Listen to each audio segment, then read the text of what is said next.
Olá, pessoal. Bom dia, ou boa tarde, ou boa noite, se vocês estiverem vendo a gente gravados. Eu sou o André Freitas.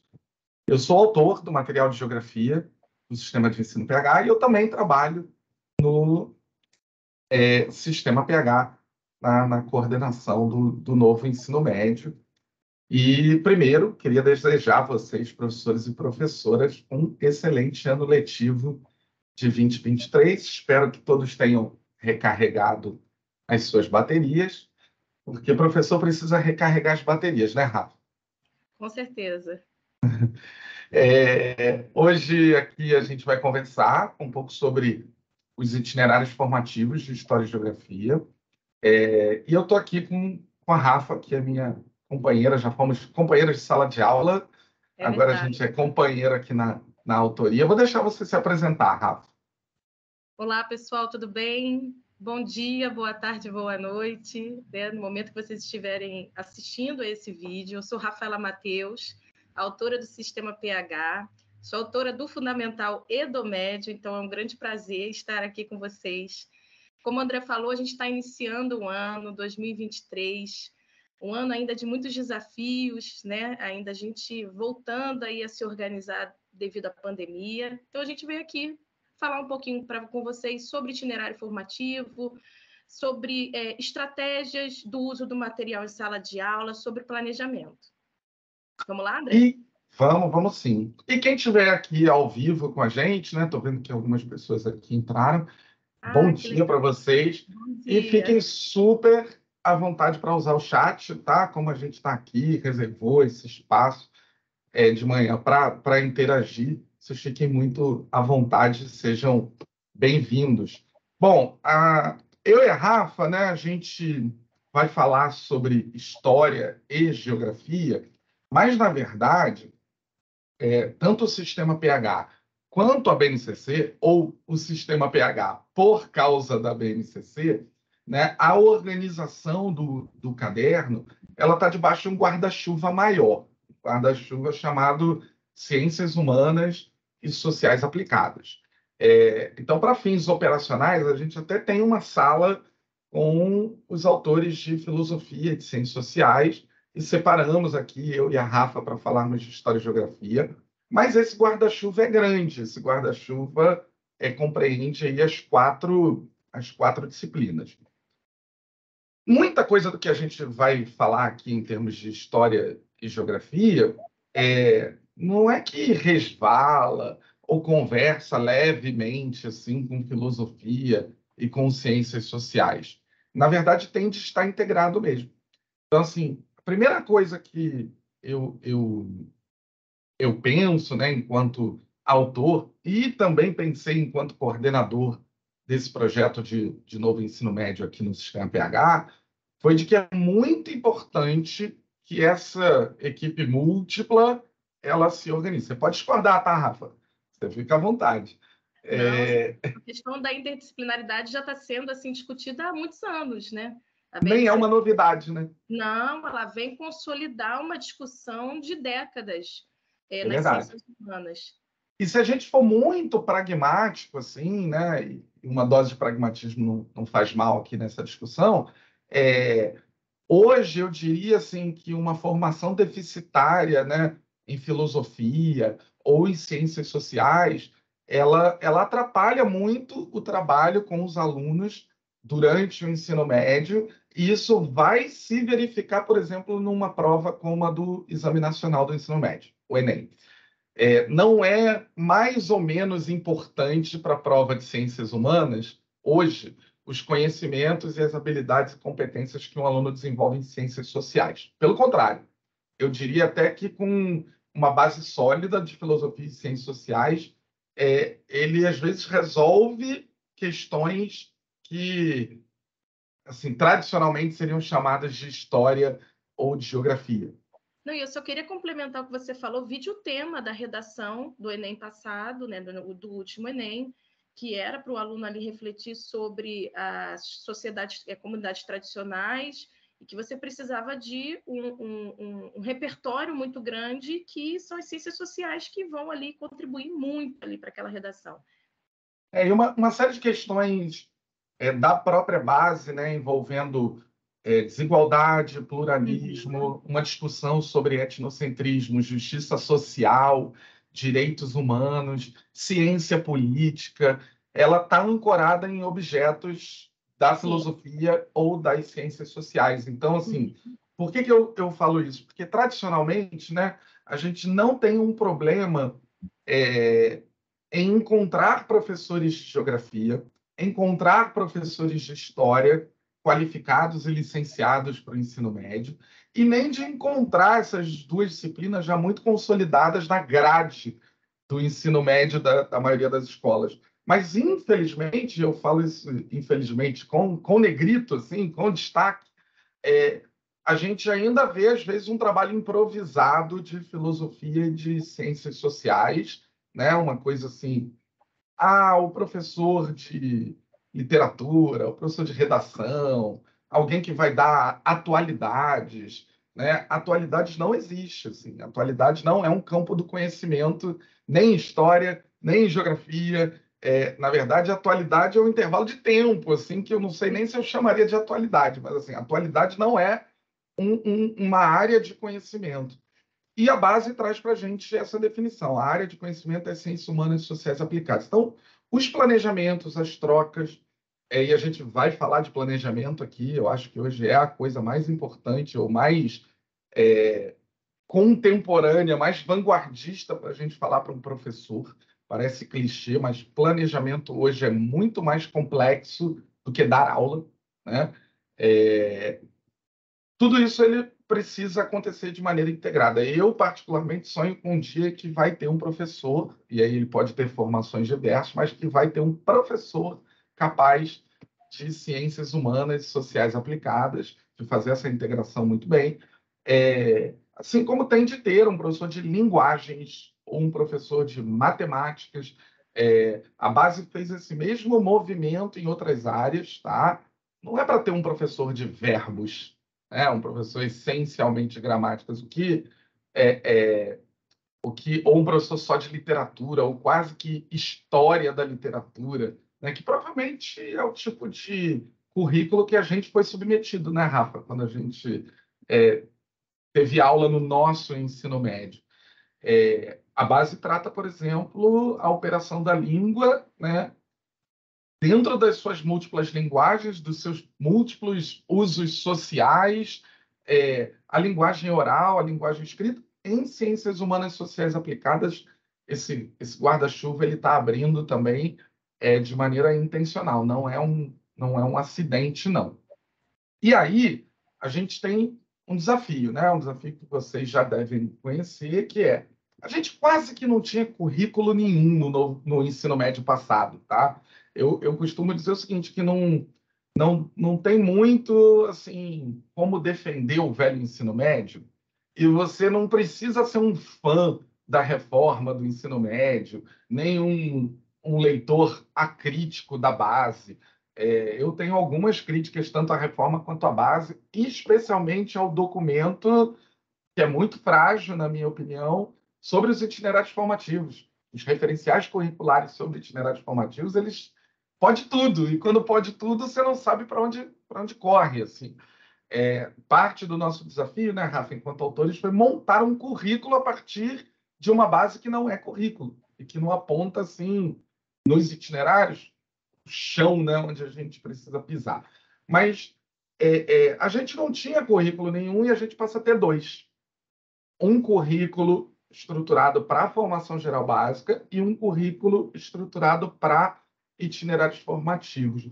E aí, assim, na síntese da síntese, a gente traz essa definição aí de que o itinerário ele tem, e eu destaquei os verbos, que são os verbos que estão na documentação oficial, e eles são intencionais, né, aprofundar e ampliar as aprendizagens dos estudantes. Eu diria que assim, o itinerário é o espaço em que nós, professores, em sala de aula, vamos dar intencionalmente um passo a mais naquela área de conhecimento. Por quê? Porque qualquer professor com o mínimo de experiência ele vai ter uma reclamação, né? Uma reclamação de tempo, ele vai ter uma reclamação de interesse dos alunos, quase sempre vai ter uma reclamação de que esse interesse ou desinteresse vai estar associado à disciplina, a problemas de disciplina.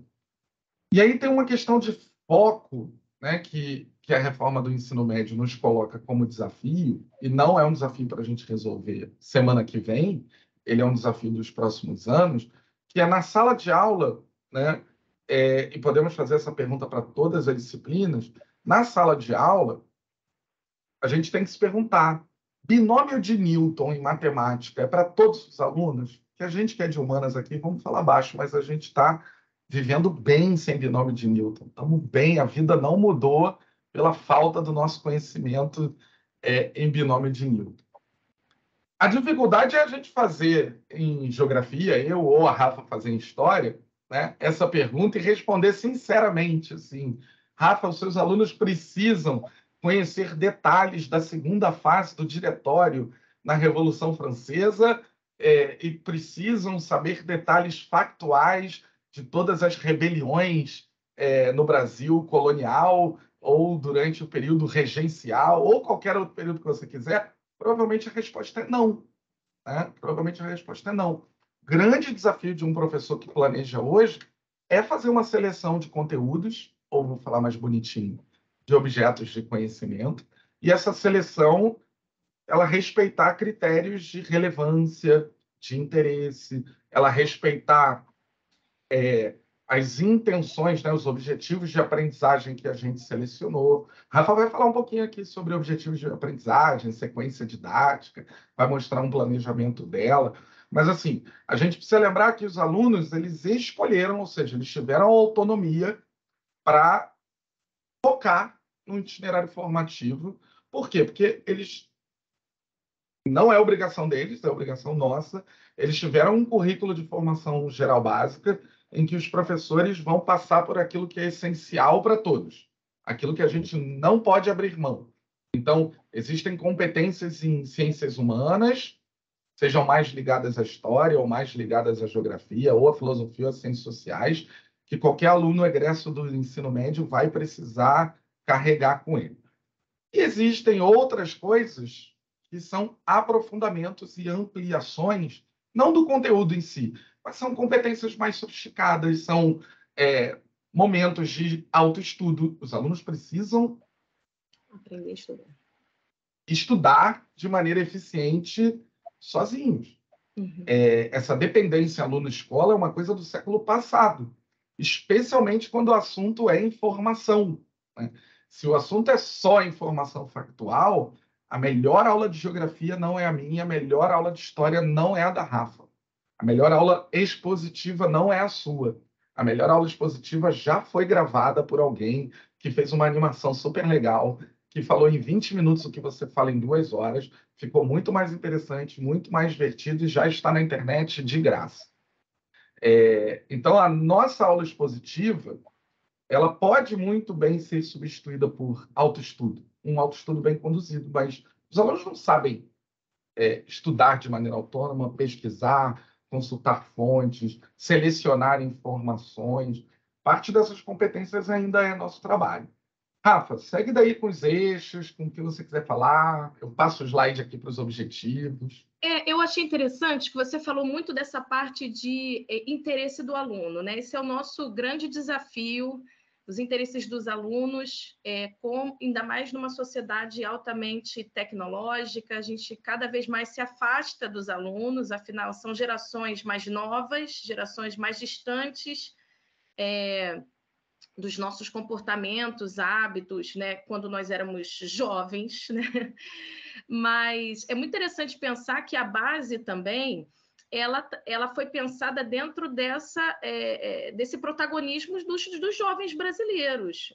Hoje em dia, os jovens são considerados sujeitos de direitos, você tem toda uma legislação, você tem o Estatuto da Juventude Brasileira hoje, que é o Estado reconhecendo os jovens como uma categoria autônoma, independente. Então, a base e essa questão também do itinerário formativo está dialogando com isso, com essa autonomia do estudante, tanto que ele, né, ele tem o direito a escolher o itinerário que ele quer percorrer, o assunto que ele quer se aprofundar. Então, essa mudança na perspectiva do ensino médio está muito atrelado também ao reconhecimento social das juventudes como uma categoria autônoma, independente, com valores e visões de mundo próprias, né? E aí é muito interessante porque há um outro componente que leva essa questão da base, né? E eu vou falar no campo, principalmente no campo da história, tá? A história é uma disciplina que ela mudou muito nos últimos 30, 40 anos. Ela tem passado por um processo de renovação muito grande, de questionamento muito grande, e isso está se refletindo na base.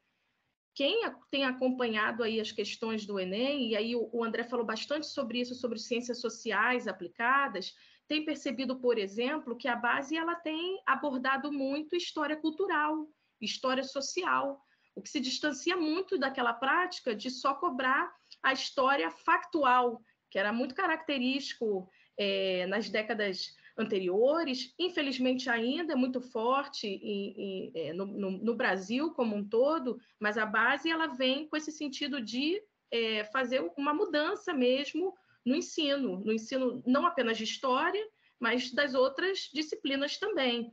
Então, por isso que essa ideia de aprofundar e ampliar, ela é baseada em 4 eixos, e a gente colocou aqui para vocês: investigação científica, processos criativos, mediação, intervenção sociocultural e empreendedorismo. Então, esses são eixos que, a partir de uma série de análises e debates feitas por quem participou da construção da base, consideram ali importantes para abordar e desenvolver a autonomia dos estudantes, o protagonismo deles nos processos de conhecimento, de ensino e aprendizagem, né? E, ao mesmo tempo, projetos de vida. Pensar como o jovem vai se inserir nesse mundo, né? E aqui a gente trouxe, muito interessante como essa questão de ampliar os conhecimentos, ela se repete, né, André? No documento, e aí o André até destacou aqui também, a gente destacou nesse PowerPoint, esses verbos de comando: ampliar as aprendizagens, ampliar os conhecimentos, o que nos mostra o seguinte: o documento reconhece que os jovens possuem os seus saberes, os seus conhecimentos, e que a ideia dos itinerários é exatamente essa: ampliar esses conhecimentos, aprofundar conhecimentos que contribuam para desenvolver habilidades nesses jovens, que garantam autonomia, que garantam o poder na tomada de decisões para o futuro, né? Não apenas ali naquele momento deles, mas para o futuro. Então, esses 2 aspectos, no caso de história, foram os aspectos principais que nos levaram a escolher quais os assuntos abordar os itinerários, com o objetivo de desenvolver essas habilidades dos alunos, ampliar os conhecimentos,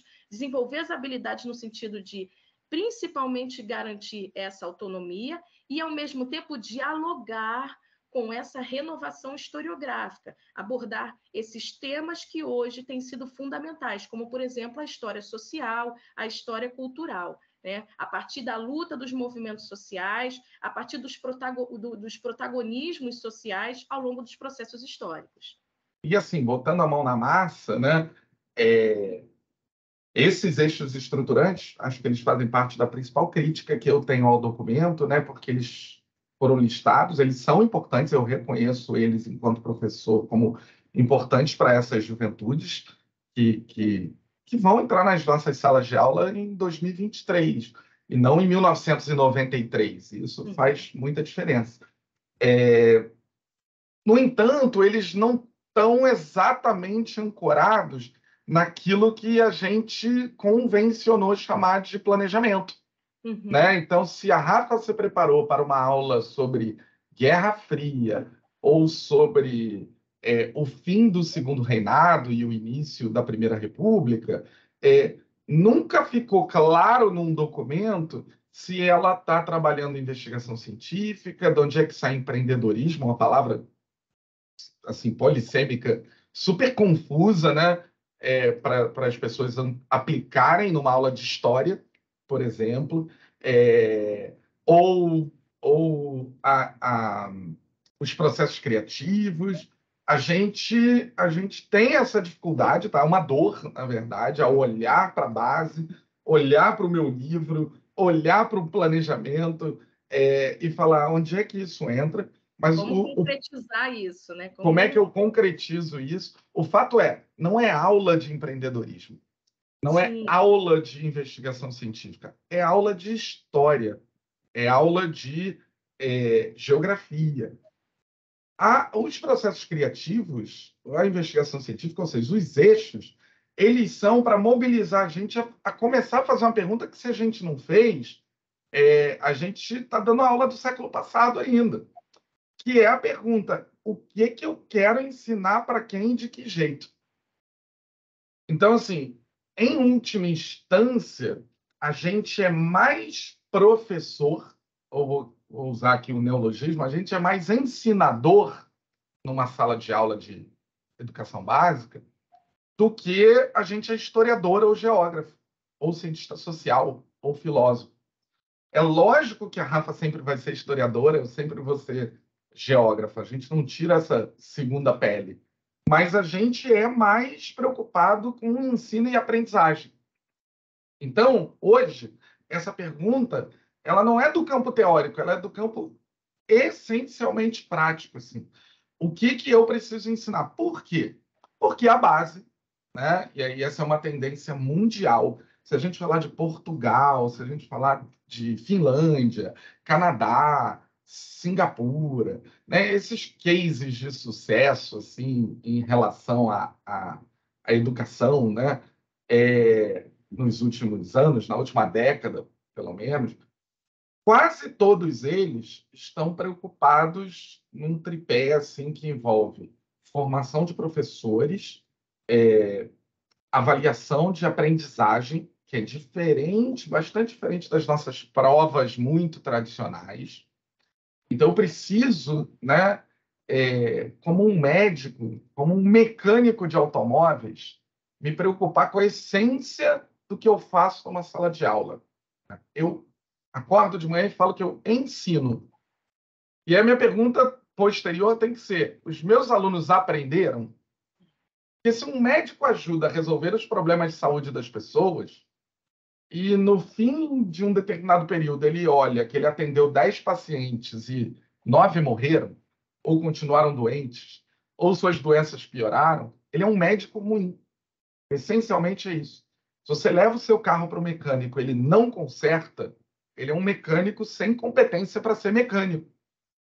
E não é muito diferente. Eu sei que a gente, no magistério, assim, tem toda uma aura de nobreza, mas a gente tem um objetivo a concluir, a ser buscado e alcançado. Os nossos alunos aprendem. E como é que a gente mede que eles aprendem? E a terceira perninha desse tripé é o currículo estruturado em habilidades e competências. A gente vai deixando de lado o currículo propedêutico, em que você tem um monte de matéria e um monte de conteúdo para ir dando check. Uhum. E eu começo a pensar assim: os alunos da Rafa, ou os alunos do André, ou os seus alunos, eles terminam um determinado período, e se eu perguntar para eles o que é um direito social, eles sabem assim explicar mais ou menos com as palavras deles o que é isso? Eles conseguem, por exemplo, definir o conceito de construção social ao longo da história? Eles conseguem, né, definir uma determinada característica repetida, né, ou padrão de regimes autoritários? E aí já não importa muito se ele estudou o fascismo, se ele estudou a Revolução Chinesa, se ele estudou a ditadura civil-militar no Brasil, ou se ele estudou qualquer outro regime autoritário. Ele consegue identificar marcas de um regime autoritário? Ele consegue identificar como é que as sociedades se apropriam do espaço na sociedade capitalista, assim, voltada para a eficiência, para a produção, que tem um padrão, não importa se eu estou falando de Nova York, ou de São Paulo, ou de Mumbai, que existe um padrão de apropriação, por exemplo, das cidades, e isso dá uma pista para a gente como é que a gente tem que fazer essas perguntas, como é que a gente tem que fazer o nosso planejamento, como é que a gente levanta no domingo, né, para preparar nossa aula de segunda, e é bom que não seja no domingo, que seja uma preparação um pouco mais longa, exaustiva e bem pensada, mas e a gente não fale assim, amanhã eu vou dar aula de domínios morfoclimáticos do Brasil, vou falar do Cerrado. Por que que não pode ser assim? Porque eu, a Rafa e qualquer um que estiver nos assistindo, nós já nos deparamos com um aluno contemporâneo, jovem, que levanta a mão e fala: professor, professora, para que eu estou aprendendo isso? Ou seja, o aluno traz para a gente, antes que a gente teorize sobre isso, a questão da relevância. O itinerário, ele não vai resolver todos os problemas, mas o itinerário ele vai pegar uma porção dos alunos que, com autonomia, e é um exercício de autonomia, não é uma autonomia ampla e absoluta e definitiva. Eles vão fazer um exercício de autonomia de construir um pedacinho do currículo deles. Uma parte do currículo é rígida, é para todo mundo, chama-se formação geral básica. Uma outra parte, ele pode falar: olha, eu escolhi dar um passinho além, fazer essa ampliação em ciências humanas, sociais aplicadas e em linguagens. E, por definição, escolhi não fazê-la em matemática e ciências da natureza. E aí? E agora que eu participei dessa escolha, o que vocês têm para mim? E aí a gente precisa conduzir eles nessas grandes habilidades, mais do que nos conteúdos. Eu vou dar um exemplo muito prático aqui, tá? Em que as nossas habilidades na base, elas não vêm na BNCC do ensino médio. Eu costumo brincar com os professores do ensino fundamental, anos finais e anos iniciais, que eles ficaram com a molezinha. Por quê? Porque lá nos anos finais, nos anos iniciais, e também na educação infantil, está escrito habilidade, mas está escrito do lado a série, está escrito mais uma coluna qual é a disciplina, e está escrito em mais uma coluna, e mais importante, qual é o objeto de conhecimento. Então, eu aposto que um monte de professores do ensino fundamental eles podem olhar só para o objeto de conhecimento e a série. E falar: olha, isso aqui é história do 7º ano, se eu vou dar no primeiro, segundo, terceiro ou quarto bimestre é flexível, mas esse objeto de conhecimento, esse conteúdo, eu preciso trabalhar no 7º ano de história. E aí fica mais fácil ou fica mais orientado como fazer um currículo. No nosso caso aqui, olha o que a gente encontra. A gente encontra essas habilidades que servem para quem? Para os alunos do primeiro, do segundo ou do terceiro ano do ensino médio. Servem para filosofia, ciências sociais, geografia e história. Então, a gente vai ter que tomar decisões de quais objetos de conhecimento, quem toma essas decisões, quem produz conteúdo e quem está em sala de aula. No nosso caso aqui, a gente precisou tomar essas decisões enquanto produtores de conteúdo, elaborando, sendo autores do material, e vocês podem concordar ou discordar das nossas decisões e tomar uma decisão de concordar ou discordar na sala de aula. Mas o que a gente vê aqui, ó, habilidade 502 aqui, analisar situações da vida cotidiana, estilos de vida, valores, condutas, desnaturalizando e problematizando formas de desigualdade, preconceito, intolerância, discriminação, e identificar ações que promovam os direitos humanos. Na habilidade 605, eu destaquei direitos humanos de novo. Aí já tem uma fonte específica que é citada, né, pela habilidade. Analisar os princípios da Declaração dos Direitos Humanos, ou seja, para cumprir essa habilidade, em algum momento, algum desses professores da área de Ciências Humanas e Sociais Aplicadas vai ter que abrir o diacho da Declaração Universal dos Direitos Humanos. E vai ter que navegar por isso aí, pelas noções de justiça, igualdade, fraternidade, e vai ter que situar isso factualmente para identificar os progressos e os entraves. Olha, na Europa ou no leste europeu da segunda metade do século XX, você tem esse entrave por isso, isso e isso. Aí você pode ser mais específico, aí pode falar da Iugoslávia, aí pode dar uma aula de Iugoslávia. Mas não tem nada dizendo que você tem que fazer isso com Iugoslávia para falar do socialismo no leste europeu, ferindo direitos humanos, porque você pode fazer isso com o Brasil do século XX, da ditadura civil-militar ou da ditadura do Estado Novo. E você pode fazer isso numa aula de filosofia política, numa aula de ciência política em ciências sociais, ou numa aula de história. Então, assim, o objeto de conhecimento está solto, está flexível, né? E está para nossa escolha, mas a habilidade está aí. Então, o professor já no domingo, penso eu, ele não fala amanhã eu vou dar aula de Iugoslávia, ou vou dar aula de socialismo no leste europeu durante a Guerra Fria. Ele pensa, nesse bimestre, ou nesse mês, ou nas próximas 2 semanas, eu vou dar aula sobre a construção, isso também não é uma lei natural que cai do céu, eu vou apontar isso aqui na habilidade, sobre a construção da noção contemporânea de direitos humanos.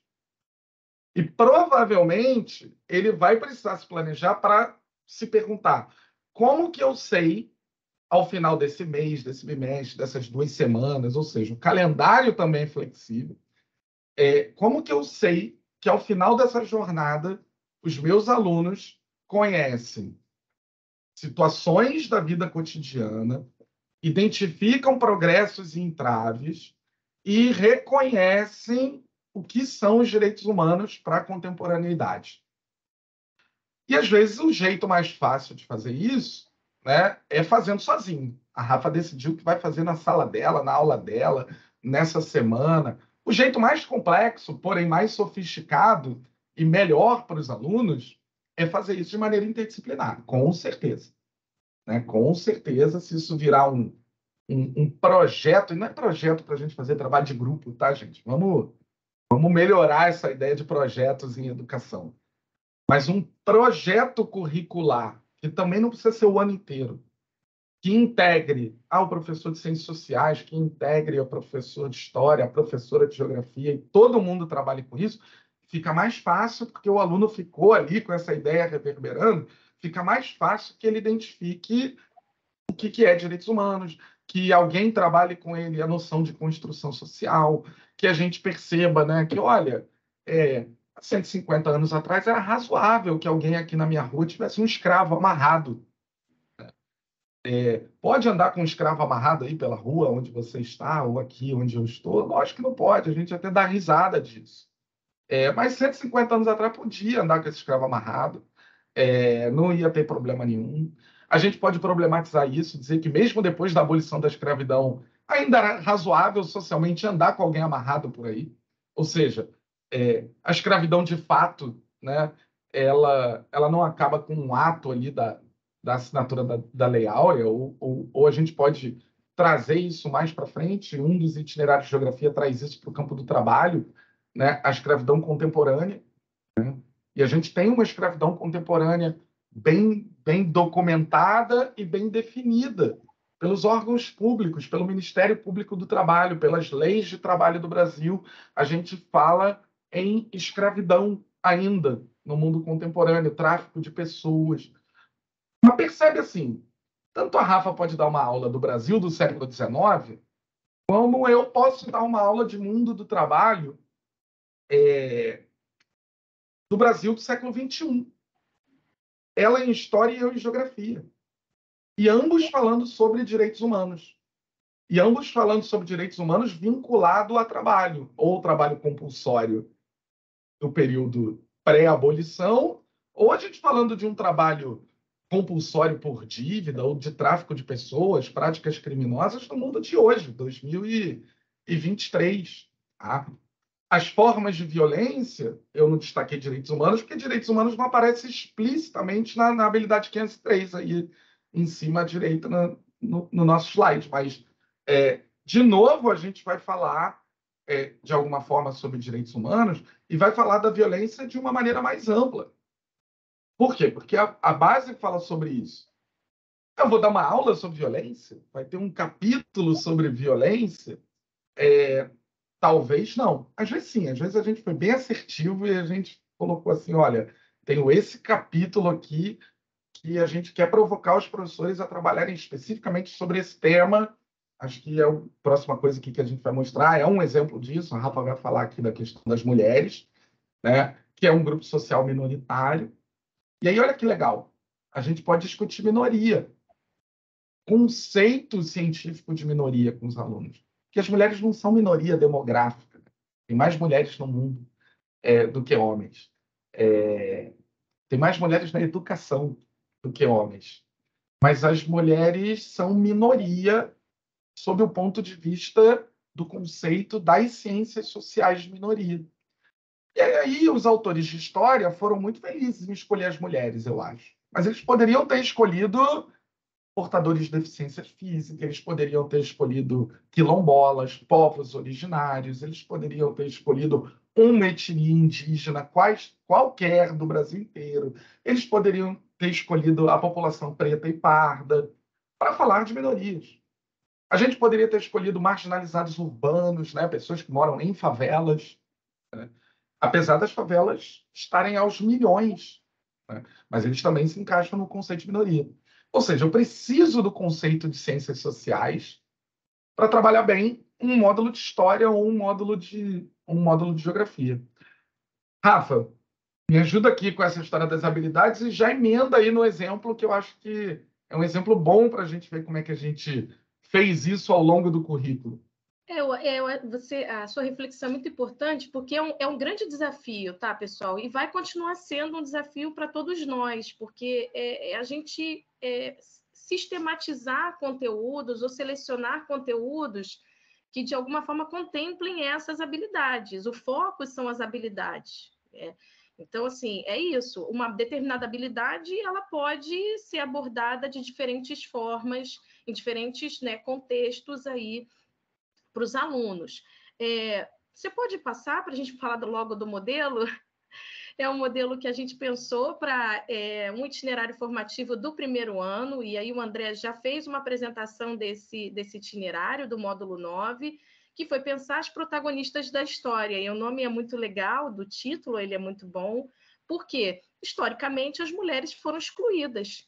Quando a gente fala da chamada história social, história oficial, praticamente as mulheres elas não foram mencionadas. Tem um caso, por exemplo, que eu sempre lembro em sala de aula, que diz respeito muito à nossa história, a história do país, que é a proclamação da independência, que foi feita pela Leopoldina. Dona Leopoldina ela foi excluída dos livros didáticos, dos livros até historiográficos há alguns anos, como se a proclamação da independência fosse resultado aí apenas da liderança do Dom Pedro I, né?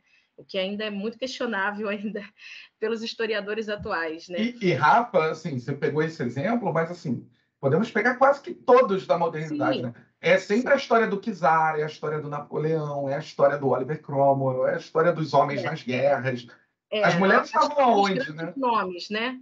E é muito interessante que a gente até fala em sala de aula, eu falo muito quando a gente... É um desafio, por exemplo, quem se especializa em história antiga e história medieval, porque quando vai estudar a história das mulheres, estuda fontes feitas por homens, né? Então, assim, ainda tem esse desafio para a gente entender isso. E tem um movimento historiográfico muito importante dos últimos 30 anos que tem buscado aí entender isso, como é que foram esses protagonismos, né, nesses diferentes exemplos que o André também citou aí que a gente poderia abordar. Então, a gente quis e achou muito importante trazer essa reflexão, não só nesse itinerário, né? Esse itinerário ele é específico sobre mulheres, mas na formação geral básica, no segundo ano também, a gente tem tentado trazer também bastante aí esses momentos de se falar sobre atuações femininas importantes na luta por direitos ou no cotidiano, né? Então, a gente tem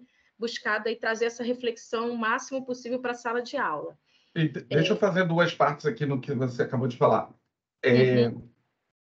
Primeira coisa, eu já participei de uma reunião assim com professores de uma escola que tiveram essa dúvida muito sincera. Esse é um módulo sobre feminismo, né?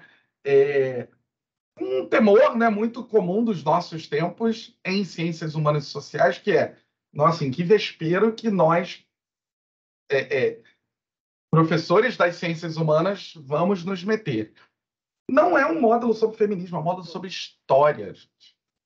Quem é para dar esse módulo aqui? Esse é um módulo do segundo bimestre, do primeiro ano do ensino médio, para ser dado por um historiador ou historiadora. Esse é um módulo de história, ele vai trabalhar com questões historiográficas, ele vai fazer discussões sobre fontes. E aí é que eu acho que veio o pulo do gato, que é o seguinte: quando é que a gente ia fazer isso, essa discussão um pouco maior, né? Numa aula corrida, expositiva na formação geral básica? Nunca. E a gente ia morrer falando, isso é interessante, mas eu não tenho tempo. O tempo é o tempo do itinerário. E o aluno é o aluno do itinerário, porque ele é o cara que escolheu dar um passinho além. Porque ele vai ser historiador? Não sei. Possivelmente não. Mas ele escolheu ter uma formação em ciências humanas um pouco mais robusta, e ele tem condições de, no primeiro ano, fazer essa reflexão que é simples, que parte de uma pergunta. Onde é que estavam as mulheres, né? Onde é que estava o protagonismo feminino na história? E a gente consegue mostrar factualmente, mas não é só isso. A pergunta não para aí, por que a história oficial ela foi masculina? Ou ela é masculina? Por que as fontes... E aí é um trabalho para o historiador conduzir a turma. Então não é um módulo para a gente militar sobre feminismo, não tem pegadinha, não tem isso, é um módulo sobre história, para a gente militar, né, os historiadores pelo seu objeto de estudo, pelo seu objeto de paixão, que é a história. Assim. Essa é uma parte. A segunda parte é que isso também não está solto. Protagonistas da história. Não, se pegar a proposta pedagógica, né, tem lá um intervalo de tempo, de 1789 a 1914.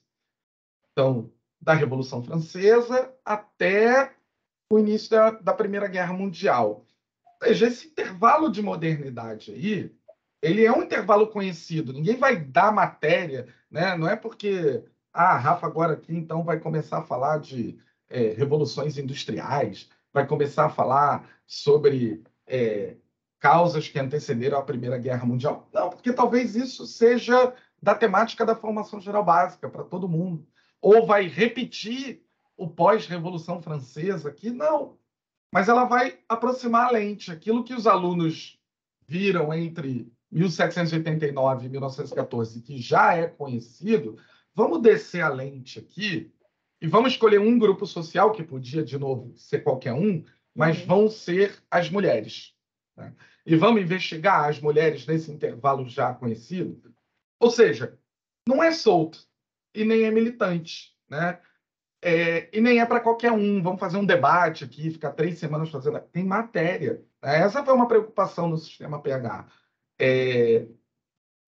Quando os itinerários apareceram ali na reforma, ficou muita dúvida. O que é aula de itinerário? É para fazer exercício difícil da formação geral básica? É para dar reforço escolar?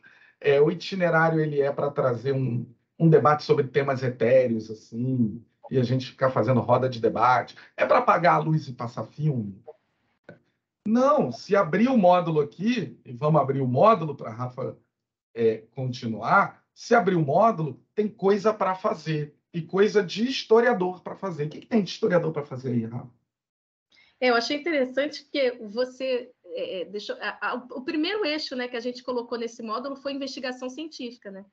Então, assim, a gente começa também a incentivar os alunos e proporcionar aos alunos a investigação que é feita pelos historiadores, né? Uma das balãozinhos que apareceu ali no outro, né, e acabou passando um pouquinho rápido, foram os conceitos que eu selecionaria para trabalhar esse módulo. Então, associado a todo esse nosso desafio em relação à base, em relação às habilidades, a gente tem que planejar. O planejamento é a nossa grande estratégia. Tá? E uma das principais estratégias que eu queria compartilhar com vocês é a questão dos conceitos. Então, 3 conceitos são fundamentais para serem trabalhados nesse módulo: conceito de gênero, de cidadania e de movimentos sociais. Agora, claro que o professor ele tem muita autonomia nesse sentido. Pode ser que o professor prefira trabalhar apenas um desses conceitos. Cada um sabe a realidade de sala de aula. Prefira trabalhar apenas um ou dois, ou trazer outro conceito nesse sentido. E em relação à investigação científica, você pode passar, André, por favor, para o outro... Isso. Essas duas partes do módulo, que é o para investigar e a situação problemas, são âncoras. O que é a âncora? Ela é aquela questão norteadora. Como é que a gente vai começar uma aula? Como é que a gente vai começar uma sequência didática? A gente vai começar provocando os alunos, levantando um problema, para que eles possam, nesse sentido, começar a fazer a investigação. Então, assim, duas partes do nosso módulo, por exemplo, que contribuiriam muito para a âncora de se trabalhar os protagonistas da história, seria a parte do para investigar ou da situação-problema, ou o professor trazer um outro tipo de âncora, algum tipo de reportagem, algum tipo de imagem que ali possa estabelecer uma análise, uma reflexão inicial, ou um vídeo, enfim, a gente tem... na atualidade, uma série de recursos que nos auxiliam também, né? Então, a gente tem que aproveitar e se apropriar desses recursos para que a gente possa, cada vez mais, fazer aulas dinâmicas, aulas voltadas, principalmente para esse processo de protagonismo dos alunos, de debate e reflexão em conjunto. E a fonte, né, do que a gente está fazendo, né, Rafa? Que eu acho que é algo que a gente se preocupou aqui no itinerário. Para vocês, professores, chegarem em sala de aula e para o historiador, né, a fonte histórica vai estar bem delimitada, né? Para o geógrafo também. Nesse caso aqui, a gente tem uma fonte histórica para ser trabalhada, para ser lida, que ela não é habitual dos livros didáticos. Na verdade, eu diria que eu não vi essa fonte em livro didático algum de ensino médio, que é a Declaração Universal dos Direitos da Mulher. A gente leu anteriormente aqui que precisa se trabalhar, né, com a Declaração de Direitos Humanos, que originalmente tinha o nome de Declaração de Direitos do Homem, e a gente vai ver a declaração traduzida aqui. Então, os autores foram lá, pediram, traduziram, a gente licenciou, comprou, está no material, e é a grande fonte de investigação, talvez o lugar onde a gente vai fazer o nosso trabalho de investigação.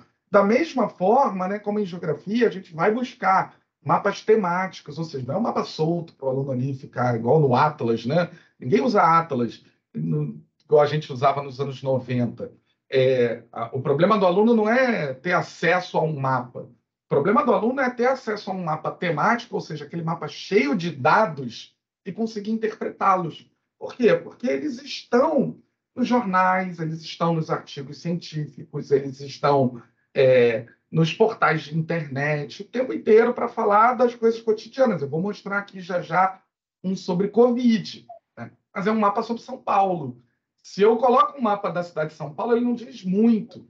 Quando eu coloco um mapa temático, ou quando os autores de história colocam a Declaração Universal dos Direitos da Mulher, tem uma intencionalidade que aquilo seja usado em sala como matéria-prima. Aquilo é a matéria-prima para a gente... André, Rafa, eu tenho uma outra ideia. Poxa, gente, fica super à vontade se você tem outra ideia, se você tem outro documento, se você tem uma fonte histórica melhor. Não tem nenhum problema isso. O material, nesse ponto, é super flexível e ele não é para engessar a aula de vocês. Mas você não teve ideia, não teve tempo, a gente teve esse tempo de planejar, de preparar, para indicar o que ia ser usado. Bom, sempre vai ter uma situação-problema, né, Rafa? Acho que a ideia aqui no itinerário é nunca partir de um ensino propedêutico conceitual, empilhado, cronológico. É trazer da situação-problema real. Ainda mais a história, né? Que a história é uma disciplina que se constrói pelo presente, com os questionamentos do presente, né? Sabe uma coisa que o pessoal... Situação-problema é um tema, gente. Situação-problema é a análise de situação-problema é uma metodologia de ensino, tá? E a gente trata a análise de situação-problema como se fosse um tipo de questão de vestibular.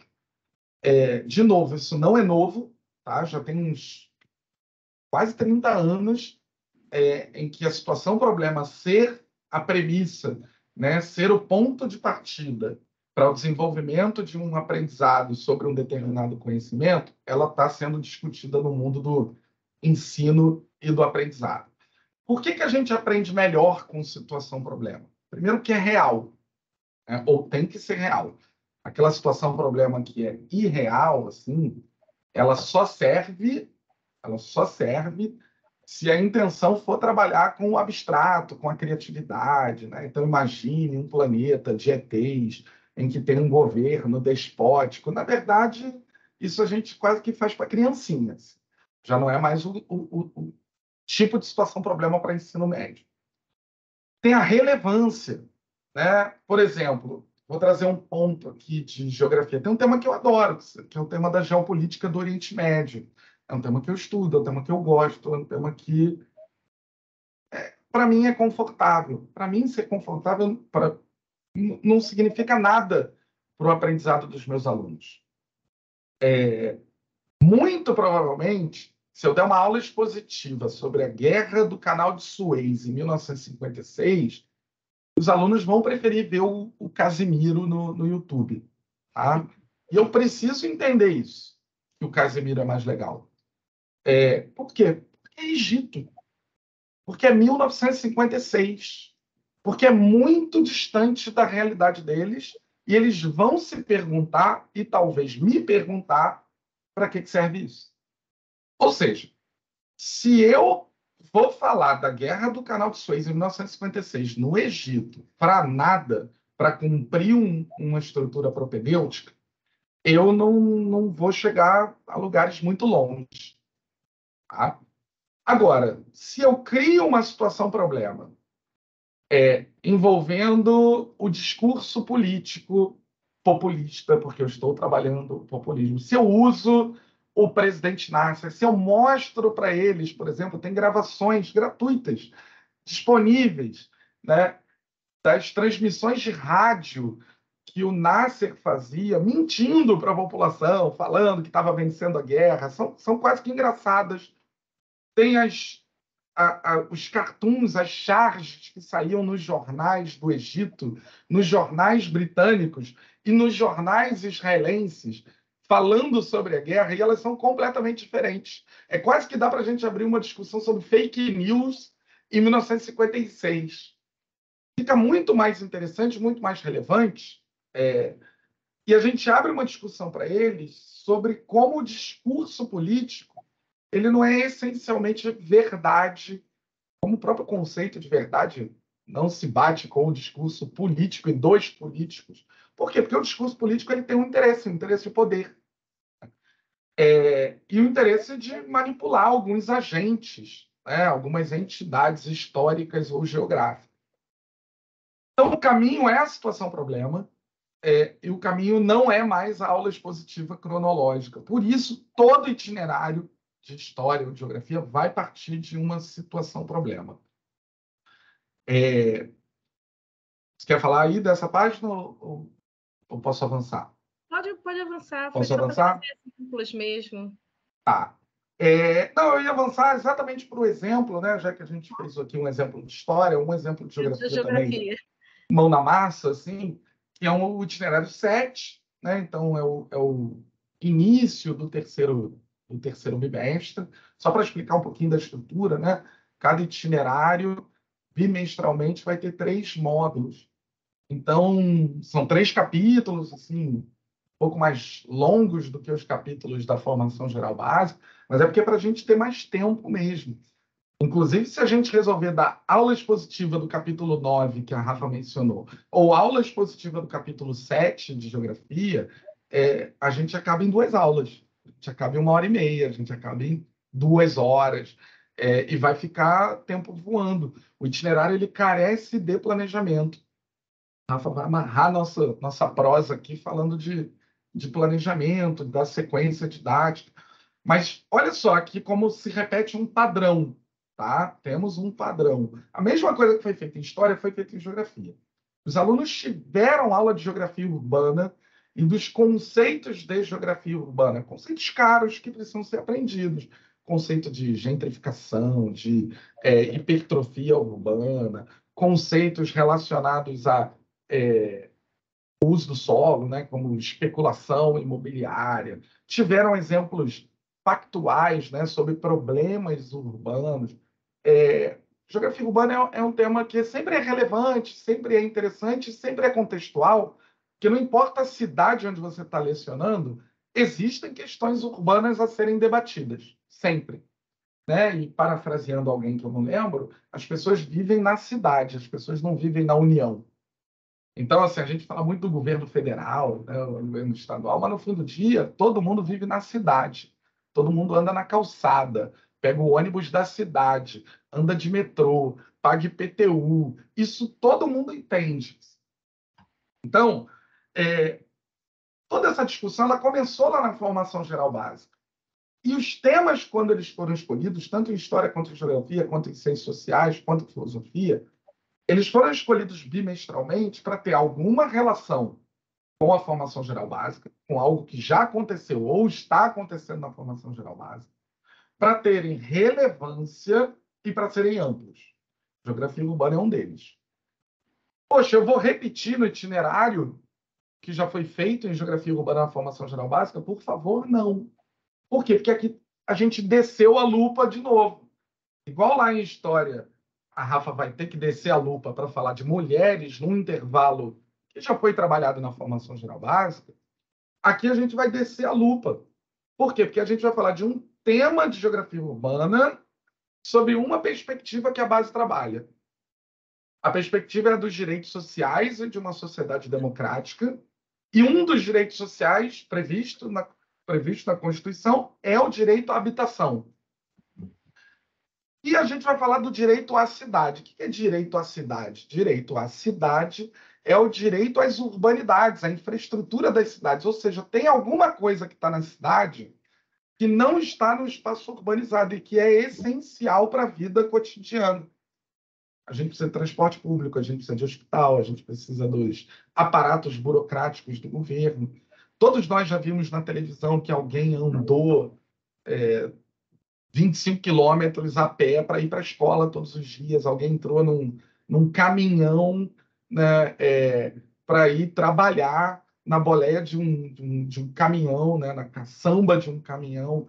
Essas são condições que alguém que vive numa infraestrutura urbana passa. Né? Não é para você caminhar 25 quilômetros para ir para a escola, literalmente caminhar. Não é para você ir trabalhar na caçamba de um caminhão. Não é para você ter que viajar para poder ter acesso a uma vacina ou para fazer uma prova de vestibular, mas essas são questões num Brasil de dimensões continentais. E quando você não tem esse acesso à cidade e às coisas da cidade, isso vira uma falta de direitos. Essa é a discussão do módulo. E aí a gente tem um exemplo, eu trouxe aqui uma página, né, que já é um exercício mais mão na massa, que sim, para ser conduzido até em sala, com reflexão, em que a gente tem o mapa de São Paulo, e esse mapa de São Paulo ele está aí aprofundando uma questão que também depende de um conceito que eu trabalharia, com certeza, pegando a ajuda ou pegando emprestado das ciências sociais, que é o conceito de interseccionalidade. Bom, mas o geógrafo tem que falar de interseccionalidade? Bom, essencialmente o conceito é das ciências sociais, mas ele está presente na geografia o tempo inteiro, porque diversos fatores sociais, em conjunto, produzem resultados bastante específicos. Exemplo muito simples, falando de violência, né? Os pretos e pardos morrem mais do que os brancos no Brasil. Isso é um dado factual. A violência urbana, especialmente, afeta mais pretos e pardos. Mas ela também afeta mais as pessoas que moram em comunidades favelizadas do que as que moram em comunidades bem urbanizadas. Ou seja, quem mora em favela no Brasil morre mais. Junta as duas coisas. Esse dado é super presente.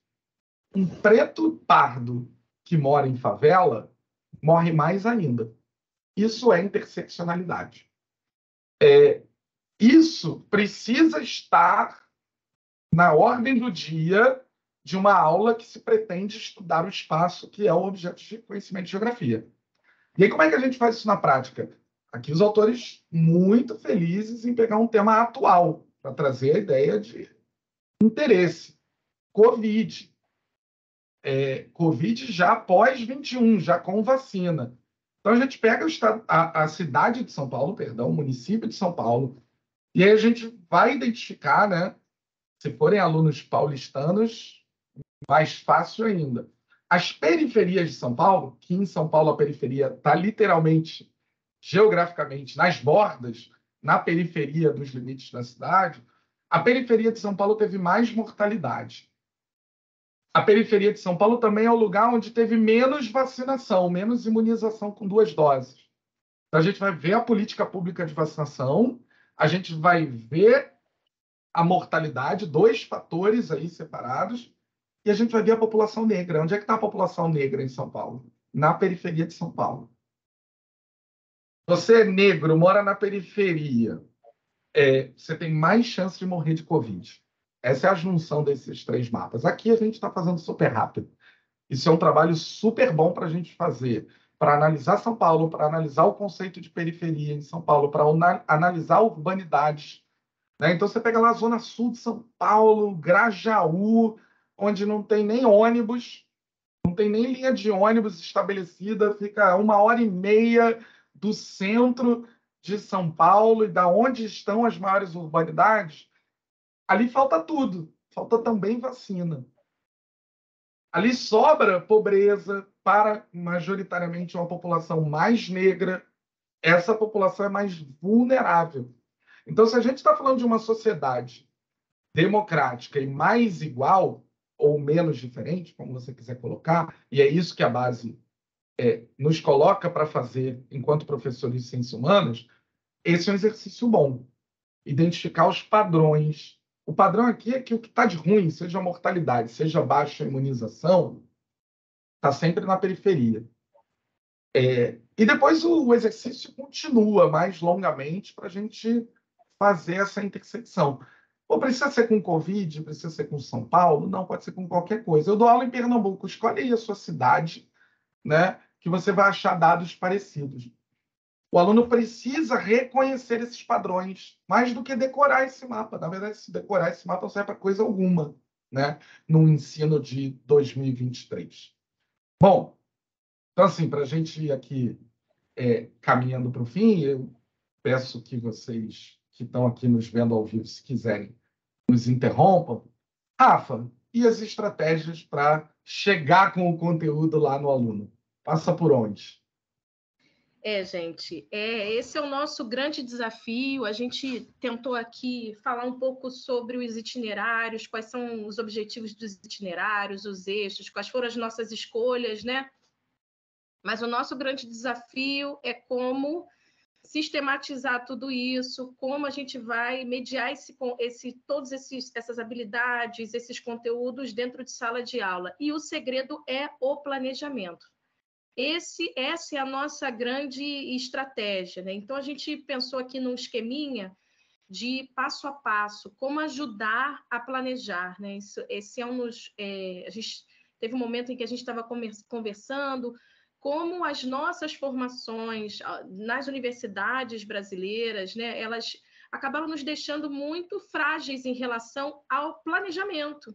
A gente sai da universidade talvez assim, com muito preparo no que diz respeito ao conhecimento, e principalmente ao conhecimento científico, conhecimento acadêmico, e a gente enfrenta uma realidade de sala de aula completamente diferente. Como planejar? Eu, por exemplo, na minha universidade, na minha graduação, eu nunca fiz um plano de aula, né? Nenhum professor nunca me ensinou a fazer um plano de aula, e eu cheguei a conversar com muitos colegas meus de outras universidades que também passaram por esses problemas. Eu costumo dizer que a gente vai aprendendo, batendo cabeça no nosso dia a dia, no nosso cotidiano. Ensino de história, ensino de outras disciplinas tem sido uma temática muito relevante nos dias atuais, mas isso é muito novo ainda. Então, a gente precisa lutar muito contra essa formação academicista que nós temos, né? Então, tem autores muito, muito bons que nos ajudam a fazer essa reflexão. A Circe Bittencourt, quando fala das diferenças entre o saber escolar e o saber acadêmico, né? A ideia aqui desse planejamento, o que nós temos, o que nós estamos fazendo na nossa escola, na minha escola, né, que eu trabalho. Primeiro, priorização curricular. Nós vamos pegar todo esse material, a gente pega o material e o que nós vamos trabalhar em sala de aula? Qual é a nossa intenção? A gente sabe que nós temos um tempo limitado e nós temos que levar isso extremamente em consideração. Então, a nossa intenção é, nesse tempo limitado de sala de aula, o que eu vou falar, o que eu quero, qual é o objetivo que eu quero atingir com os alunos. Então, uma estratégia nessa priorização curricular é elencar os objetos do conhecimento, as habilidades que vão ser trabalhadas em sala. Eu acho importante também aproveitar esse momento para dizer para vocês o seguinte, que às vezes é algo que nos angustia muito, né?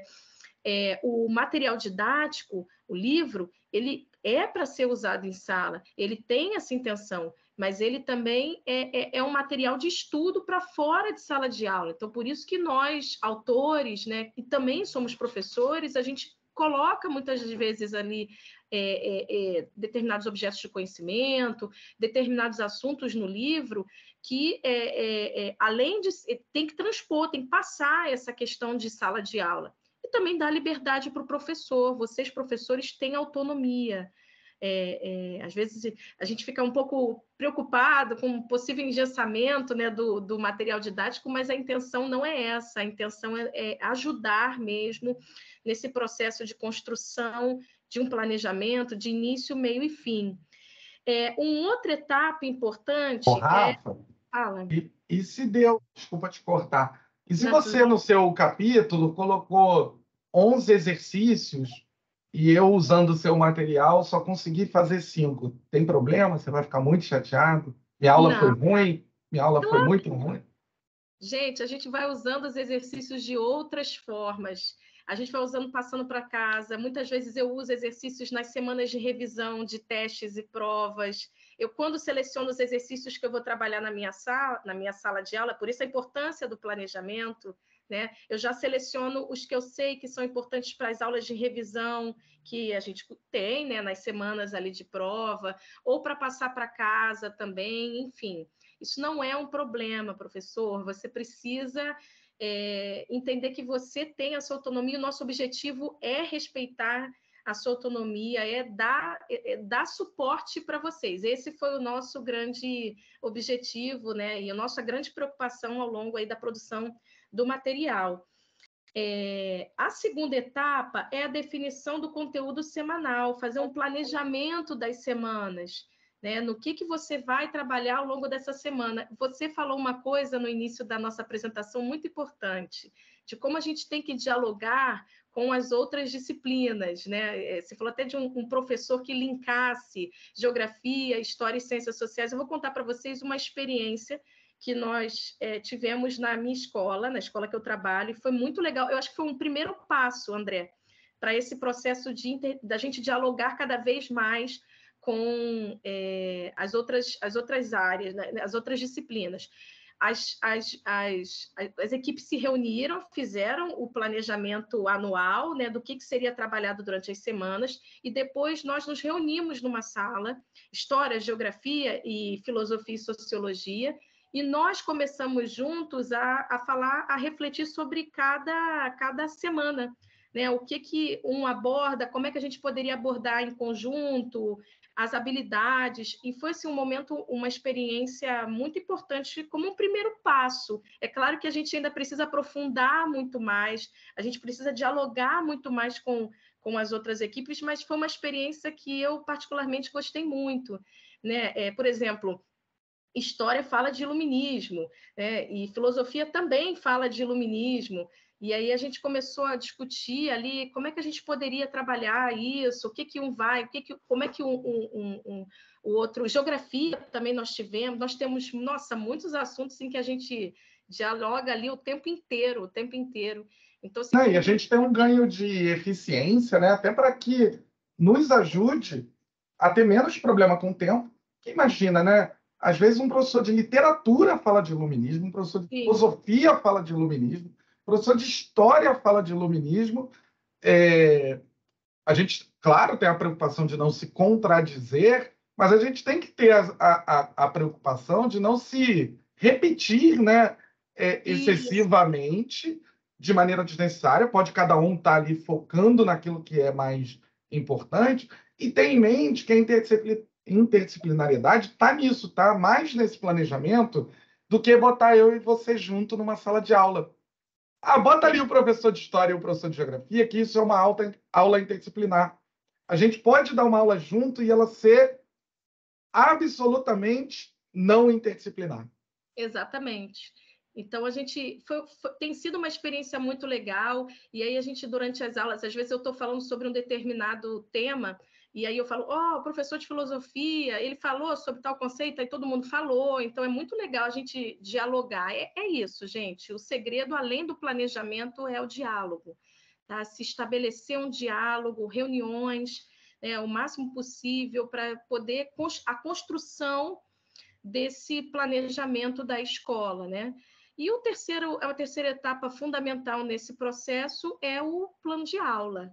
O plano de aula, ele sistematiza o nosso pensamento, ele faz com que a gente consiga criar uma linha de raciocínio. Essa é a nossa preocupação.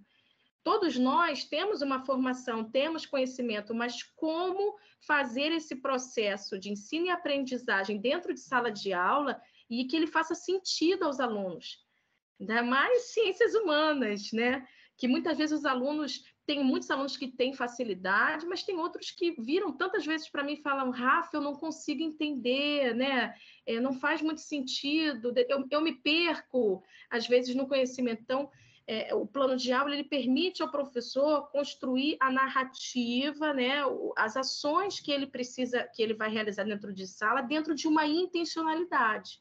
Olha, Rafa, eu iria até além. Eu diria que o plano de aula ele permite construir aquilo que qualquer professor, seja você ou outro professor que esteja no seu lugar, precisa fazer para atingir aqueles objetivos. Uhum. Por quê? Porque a gente, no magistério, né, a gente tem uma postura assim, às vezes meio cowboy fora da lei, né, em que a gente acha, fechou a porta aqui, é meu espaço, eu que mando, eu que faço do meu jeito. E o currículo, né, a autonomia do professor tem que ser garantida para o indivíduo professor. Mas o currículo é uma construção coletiva. Não pode ter o currículo da Rafaela na turma 801 e na turma 802 tem o currículo do Joãozinho. E na turma 803, né? Por quê? Porque senão isso não é uma escola. Senão a gente não está andando para o mesmo lugar. Não é uma uniformidade de práticas de sala de aula. Mas a gente tem que ter alguma uniformidade curricular, e o plano de aula ele permite, tanto do ponto de vista muito prático, assim, Rafaela não pode dar aula hoje. Outra pessoa chega aqui, olha o plano de aula, olha a definição de conteúdo semanal e olha a priorização curricular, e entende o caminho que estava proposto para essa turma. Isso do ponto de vista muito prático. Outra coisa que a gente comunica, né, para o corpo docente, discente, famílias, é que, olha, para o ensino de ciências humanas em história, é esse tipo de aluno aqui que essa escola definiu que vai construir. É para isso que serve o currículo. O currículo não serve para a gente preparar nossa aula domingo para dar aula na segunda de manhã.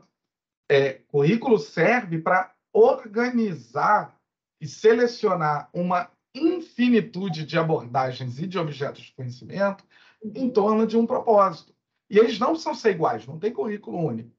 Você tem uma escola que tem tem outra escola que tem outra abordagem, quase todas são legítimas, mas é uma decisão escolar.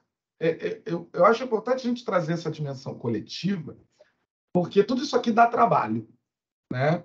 E não pode ser um trabalho individual. Não pode ser assim, sim, com certeza. o Joãozinho fez, a Mariazinha não fez, e está tudo certo. A escola precisa reservar tempo, os professores precisam ter isso aqui como parte do seu trabalho. Isso aqui não é favor. A gente dá aulas piores, a gente ensina pior e a gente vai ter os nossos alunos aprendendo menos se o nosso planejamento for deficiente, né? Então, assim,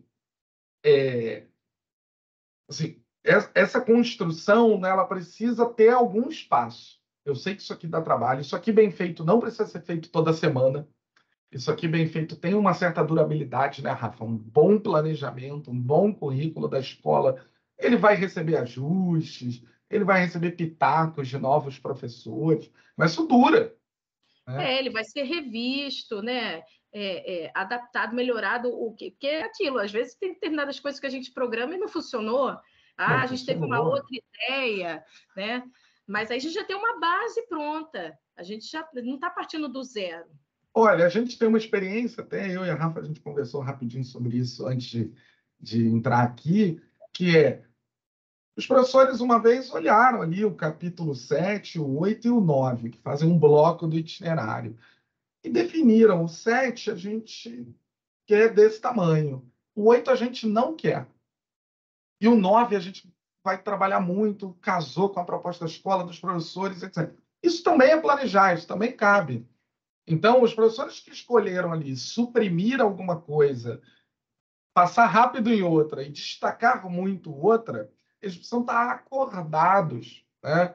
E o uso do material permite isso, não tem nenhuma punição, não tem nada disso, não tem nenhuma grande falta. Por quê? Porque, gente, currículo em ciências humanas é infinito.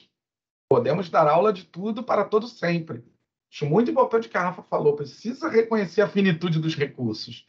A aula tem 45 a 50 minutos, tem 2 ou 3 aulas por semana, tem 40 semanas de aula, mas tem feriado, tem semana de prova.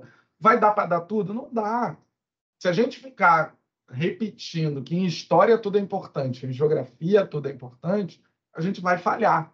A gente vai escolher não dar um monte de coisa para todo mundo.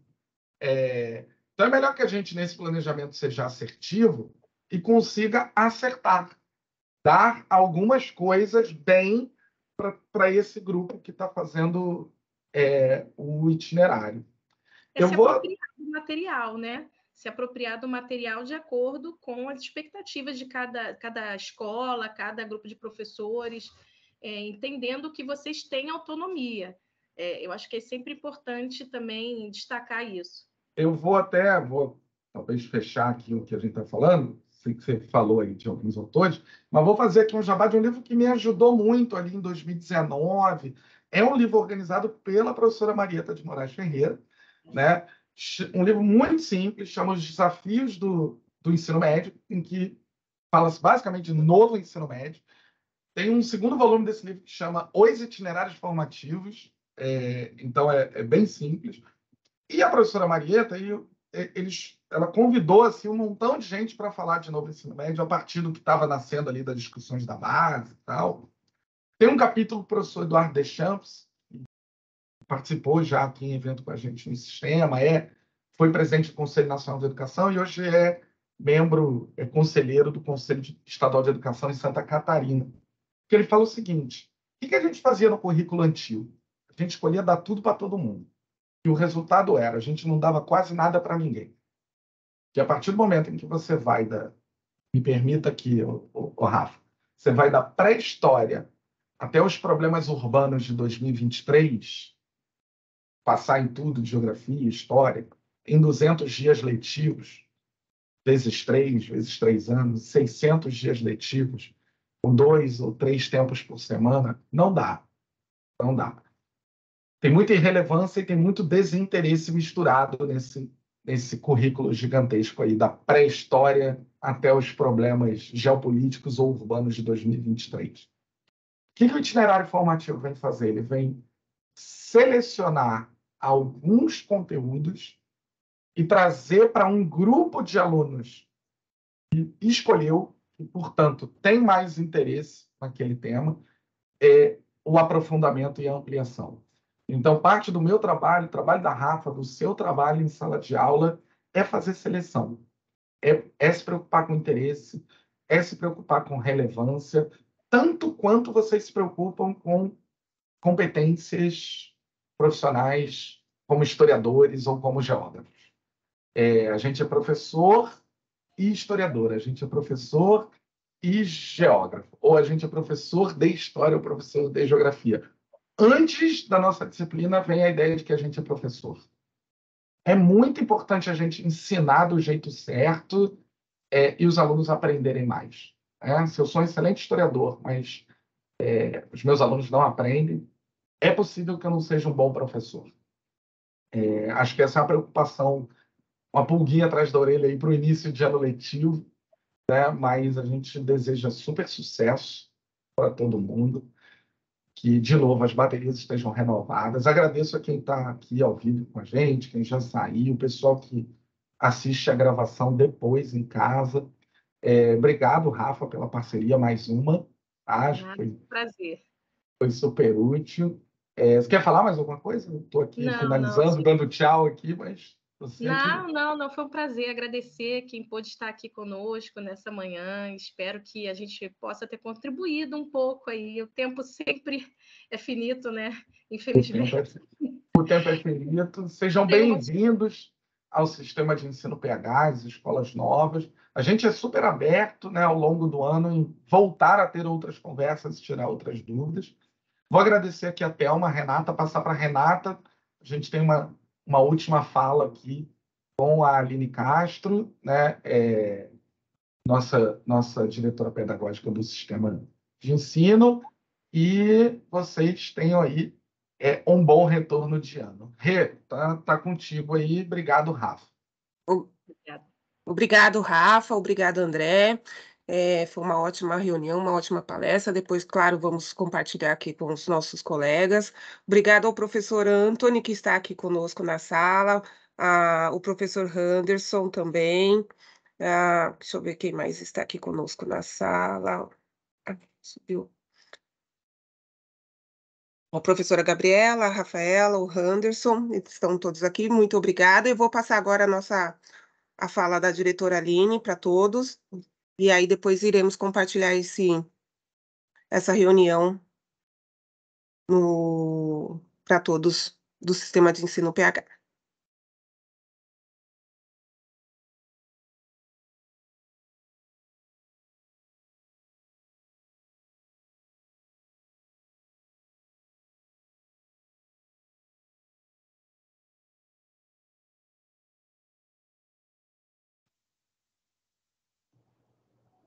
Bom dia, professores e professoras do Sistema PH. Sejam bem-vindos ao nosso curso, à nossa imersão do Sistema PH.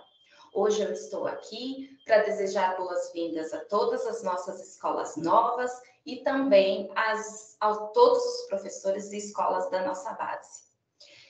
Vocês vão observar aqui na minha apresentação algumas novidades que nós organizamos para 2023. Então, observem agora o slide que eu vou compartilhar com vocês.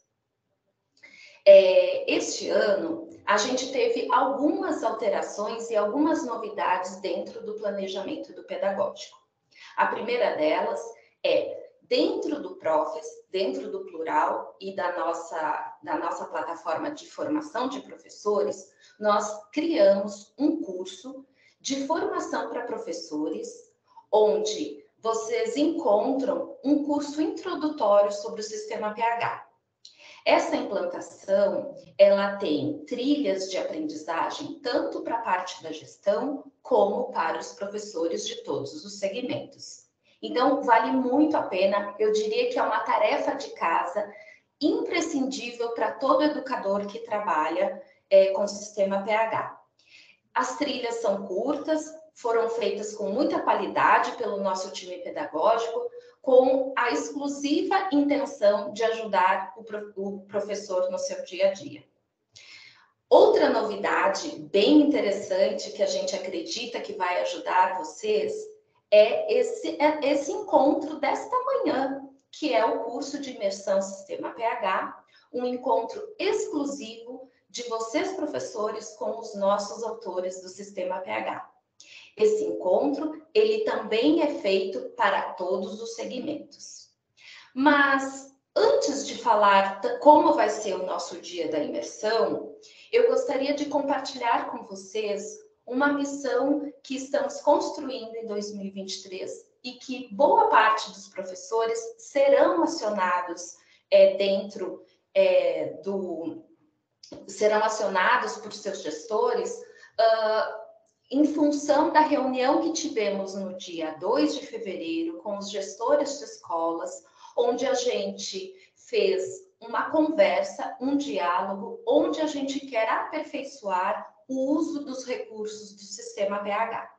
Então, no decorrer da semana, alguns professores, né, serão convidados, e vocês também têm a liberdade de escolher quais as oficinas que vocês gostariam de entrar, para aperfeiçoar o uso e as ferramentas que facilitam e ajudam a aprendizagem dos alunos. Então, é interessante que vocês fiquem atentos a essa programação, porque ela foi planejada com muita atenção para aquilo que vai facilitar a aula do professor.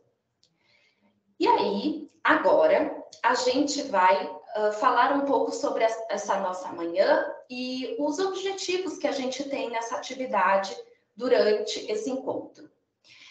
Tem uma premissa e um tema que nos custa caro e que vocês vão ver que durante este ano de 2023 a gente vai acentuar o olhar para a questão da metacognição. A gente vai acentuar o olhar para os professores e automaticamente reverberar nos alunos um olhar para a autorresponsabilidade e autoconsciência do aluno sobre as formas que ele aprende. Queremos dar uma atenção especial sobre os estilos de aprendizagem. E a gente entende que o professor tem um papel fundamental nessa missão. A gente precisa cada vez mais colocar os nossos alunos a refletir sobre como eles aprendem. Qual é a minha responsabilidade diante desse processo de aprendizagem? A gente sabe do nosso compromisso como educador em oferecer cada vez mais uma aula de qualidade, mas, ao mesmo tempo, eu também preciso colocar o meu aluno a refletir sobre como ele aprende, quais são as responsabilidades dele. Então, vocês vão ver que no decorrer, né, desse encontro, todos vocês, todos os segmentos vão receber essa palestra com um especialista da área, o nosso querido palestrante e professor Harley Sato, que tem uma especialização na formação de metacognição e vai trazer a sua contribuição aqui para a gente pensar como eu consigo levantar essa reflexão em sala de aula para que meu aluno assuma essa responsabilidade quanto à sua aprendizagem. Então, entendam que aqui é um tema que vamos trazer em outros momentos, é algo que a gente quer dar mais luz ao assunto e à pauta com os nossos alunos. E dentro aqui do nosso encontro, a gente tem, para a área da educação infantil, a nossa autora Monique colaborando com os professores e atendendo as professoras do nível 1 e 2 e depois 3 e 4. Isso significa que todo professor de educação infantil pode ficar no link assistindo a programação. Depois, nós temos os links dos professores dos anos iniciais. Então, a gente separou algumas áreas de conhecimento e outras a gente deixou num grande grupo para que esses autores façam a discussão nesses anos iniciais. Depois, nós temos o ensino fundamental anos finais, onde a gente, obviamente, separou por áreas de conhecimento com os autores de cada área específica para discutir com vocês tudo que tem dúvida e trazer bastante informações, inclusive da prática deles em sala de aula.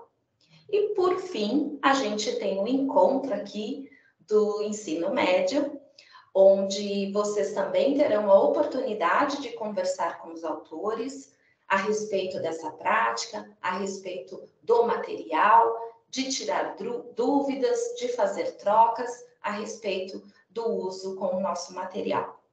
Uma outra oportunidade e uma solicitação feita para os nossos autores e professores é enriquecer essa discussão do tempo da hora-aula, né?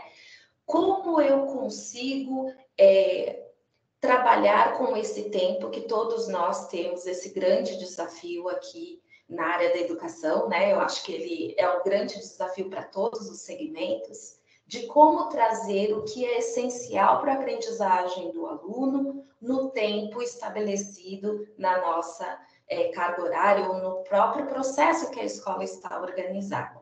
Então, como eu consigo, como professor, estabelecer quais são as prioridades a serem trabalhadas com os alunos? Quais são as estratégias que vão favorecer o meu aluno a aprendizagem? Que diferentes recursos eu uso para que o meu aluno cada vez mais tenha um entendimento daquilo que é necessário na educação básica brasileira? Então, eu desejo que todos tenham uma excelente manhã e que vocês tenham a experiência de compartilhar e conhecer, inclusive, o rostinho dos autores que vocês passam durante todo o ano letivo ao lado deles de forma subjetiva. Um bom dia e um bom trabalho para todo mundo.